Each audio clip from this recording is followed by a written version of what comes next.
Chapter 2. Rain pours down on the land below.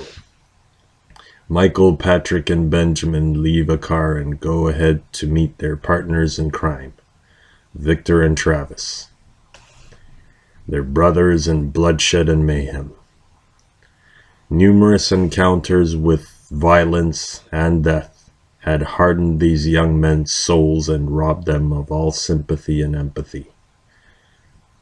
They have no regard for the worth of human life, especially the lives of their enemies. Their only loyalty is to money and nothing else. Mark, one of their brothers in arms, had been slain by their rival, Nicholas. Nicholas was a sworn enemy of theirs, a rival, a competitor who has to be eliminated at all costs.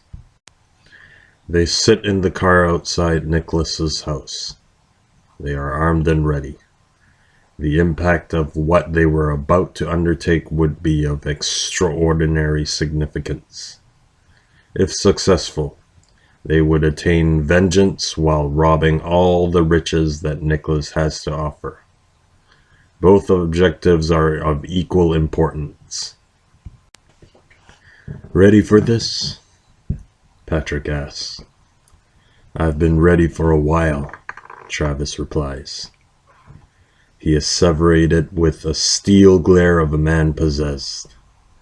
Everyone else nods at him in silent consent. They are all salivating at the sweet scent of vengeance. "After this, we're done," Patrick says. "No doubt," Victor says. "I want to kill him myself," Benjamin says. They smash down the door of Nicholas's residence. They are fully concealed with masks, hunting for their prey. Screams emanates from all the throats of each dweller within the residence. The intruders can sniff out the fear pulsating through each screamer's veins. The Blood Brothers quickly secure the perimeter of the compound.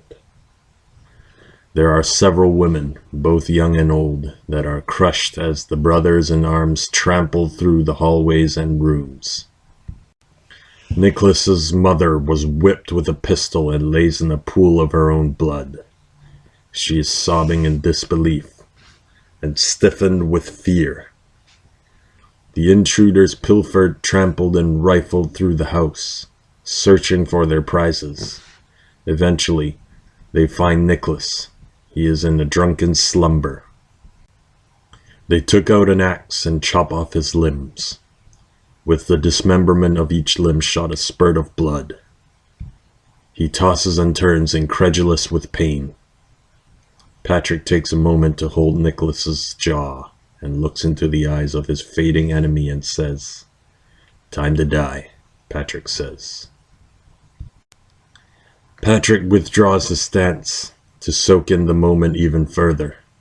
Then he reasserts himself by returning to his former stance with no hesitation. "I want you to really listen to me. I'm not going to kill you. You may die or you may not. I want you to know that this is completely your fault, and I want you to live the rest of your life as a cripple, knowing that you did this to yourself," Patrick says. Nicholas looks into the eyes of his assailant, numbed by pain, scanning his own thoughts and memories, trying to figure out what or why this was happening to him.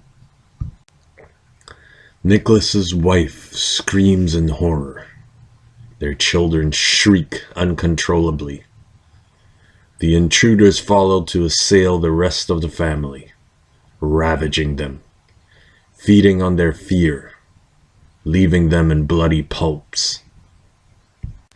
They proceed to extract substantial amounts of cash and continue to pilfer the house of all items of value.